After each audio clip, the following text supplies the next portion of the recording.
Students class 9 chapter 7 triangles introduction के next part पे हैं हम। प्रॉपर्टी को डिस्कस करते हैं। सबसे पहले प्रॉपर्टी क्या है? Angle opposite to equal sides of an isosceles triangle are equal. ठीक है, क्या कह रहे हैं? Angles opposite to equal sides of an isosceles triangle. सबसे पहले आइसोसेल्स ट्रायंगल हमारी कैसे होती है? जिसकी दो साइड्स इक्वल होती हैं। मान लो ये हमारी आइसोसेल्स ट्रायंगल है ए बी सी, इसकी कोई भी दो साइड्स इक्वल होंगी। फॉर एग्जांपल मान लेते हैं हम ये दो साइड से इक्वल है, हमारी आइसोसेल्स ट्रायंगल हो गई। तो प्रॉपर्टी क्या कहती है? Angle opposite to equal sides. अब हमारे इक्वल साइड्स ये दोनों हैं, ये जो हमारी साइड है, इस साइड के अपोजिट एंगल हमारा कौन सा हो जाएगा? ये वाला।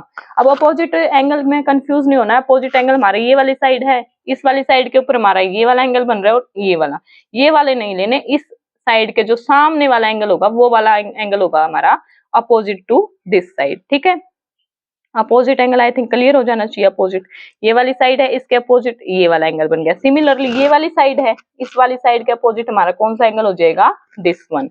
जैसे हमने ये साइड ली है तो इसके जो बिल्कुल सामने वाला एंगल है वो होगा हमारा opposite angle to this side. ठीक है, तो इसने क्या बोला है? Angles opposite to equal sides. हमारे दो इक्वल साइड्स हमने ये माननी है, इनके अपोजिट कौन से एंगल हो गए? इसके अपोजिट ये वाला एंगल हो गया, इसके अपोजिट ये वाला एंगल हो गया। तो क्या कह रहा है? Equal sides of an isosceles triangle are equal. जो ये अपोजिट एंगल्स होंगे ना इनके, ये भी हमारे इक्वल होंगे। ठीक है, क्या कह रहा है कि A B is equal to A C है अगर, क्योंकि हमारी आइसोसेल्स ट्रायंगल है। ठीक है, आइसोसेल्स ट्रायंगल है तो हमारी A B is equal to A C. कोई भी दो साइड्स इक्वल होती हैं तो ए बी के अपोजिट हमारा कौन सा एंगल हो गया? Angle C. और ए सी के अपोजिट हमारा कौन सा एंगल हो गया? Angle B. अगर ये दोनों साइड्स इक्वल है ना, और जो इनके अपोजिट एंगल्स होंगे वो भी हमारे क्या होंगे? इक्वल। ये प्रॉपर्टी हमारी ये कह रही है। ठीक है, एक बार फिर से रिपीट करती हूँ, समझना आया हो किसी को? क्या बोला इसने? Isosceles triangle. सबसे पहले आइसोसेल्स ट्रायंगल लेंगे। हमारी ए बी सी एक ट्रायंगल है, इसमें मान लिया हमने ये दो साइड्स हमारी इक्वल हैं। ठीक है, आइसोसेल्स ट्रायंगल हो गई। A B is equal to A C. कह रहा है कि इनके जो अपोजिट एंगल्स होंगे, इन साइड्स के जो अपोजिट एंगल होंगे, इस साइड के अपोजिट कौन सा एंगल हो गया हमारा? This one. और इस साइड के अपोजिट कौन सा एंगल हो गया? This one. फ्रंट वाला एंगल अपोजिट रहेगा। ठीक है, तो ए बी के अपोजिट एंगल सी और ए सी के अपोजिट एंगल बी, तो ये दोनों एंगल्स भी हमारे क्या होंगे? इक्वल। ठीक है, ये प्रॉपर्टी हमारी ये कह रही है। अभी करते हैं हम सेकंड प्रॉपर्टी डिस्कस। अभी जो हमने ये प्रॉपर्टी डिस्कस करी है, इसके बिल्कुल अपोजिट है हमारी ये वाली प्रॉपर्टी। ठीक है, क्या कह रहा है? Sides opposite to equal angles of a triangle. अब यहाँ पे इसने आइसोसेल्स की बात नहीं करी है, एक ट्रायंगल बोल रहा है। हम ले लेते हैं एक ट्रायंगल। मान लिया हमने ये वाली हमारी एक ट्रायंगल है, इसमें इक्वल एंगल्स है, कोई भी दो एंगल्स इक्वल ले लेते हैं। मान लिया हमने, चलो ये वाले लिए थे, अब की बार ये वाले ले लेते हैं। ठीक है, ये दो एंगल्स हमारे क्या है? इक्वल। इसको एंगल ए बी और सी।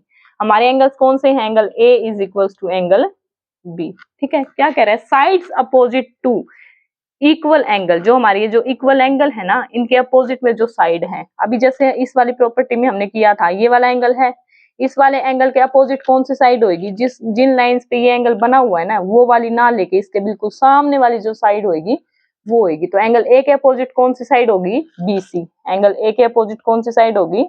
B C. और एंगल बी के अपोजिट कौन सी साइड हो जाएगी? हमारा एंगल बी है, इसके सामने हमारी कौन सी साइड है? ए सी। तो इसके अपोजिट कौन सी होगी? हमारी ए सी। अगर ये दो एंगल्स हमारे इक्वल है ना, तो जो इनके सामने वाली साइड होंगी, सॉरी इनके अपोजिट जो साइड होंगी, वो भी हमारी क्या होंगी? इक्वल।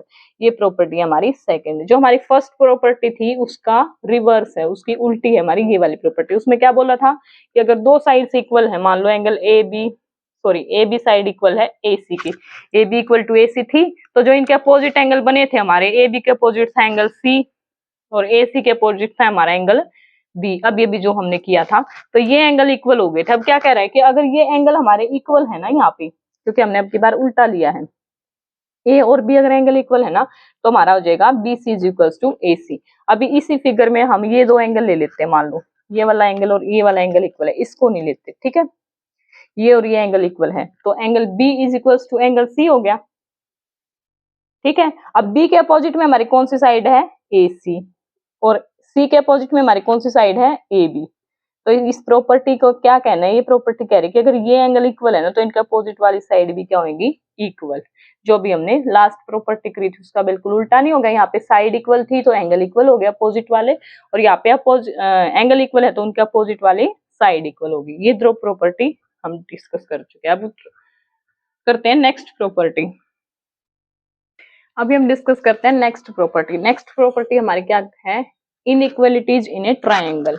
ठीक है, if two sides of a triangle are unequal, कोई भी दो साइड है एक ट्रायंगल की जो अनइक्वल है, ये और ये साइड्स क्या है, अनइक्वल है, कोई भी दो साइड्स। ठीक है, then angle opposite to longer side, जो लंबे वाली साइड होगी उसके अपोजिट जो एंगल होगा वो क्या होगा, बड़ा होएगा। ठीक है, इसको हम ऐसे भी लिख सकते हैं कि if A C is greater than A B. अब हम फिगर से समझते हैं, ये हमारी फिगर है कि अगर ए सी है जो ए बी से बड़ी है, वो हमें फिगर से भी शो हो रहा है। ठीक है, अगर शो नहीं भी होता तो भी हम मानते कि ए सी है जो हमारी वो ए बी से बड़ी है, तो जो एंगल अपोजिट होएगा ना लंबी साइड के, अभी यहाँ पे लंबी साइड हमारी कौन सी है, ए सी है। ए सी के अपोजिट हमारा कौन सा एंगल है, इसके सामने जो वो एंगल है वो क्या है, हमारा एंगल बी। ए सी के अपोजिट कौन सा हो गया, एंगल बी। और ए बी हमारी छोटी साइड है, ए बी ये वाली है, तो इसके अपोजिट हमारा कौन सा एंगल हो गया, एंगल सी। तो जो हमारी बड़ी साइड कौन सी है, ए सी है, तो एंगल इसके जो अपोजिट एंगल होगा वो होगा हमारा लार्जर, तो ये एंगल इससे बड़ा होएगा। ये प्रॉपर्टी कह रही है। फिर से रिपीट करती हूँ कि अगर दो साइड अनइक्वल हैं, अगर कोई भी दो साइड अनइक्वल है तो उनमें से एक बड़ी और एक छोटी होगी। अगर इक्वल होगी तो वो इक्वल ही होगी ना। अनइक्वल है इसका मतलब कोई एक साइड बड़ी है एक साइड छोटी है, तो जो हमारी बड़ी साइड होगी उसके अपोजिट में जो एंगल होगा वो लार्जर होएगा दूसरे एंगल से। ठीक है, अभी इस फिगर से देखो, हमारे यहाँ पे बड़ी साइड कौन सी थी, AC।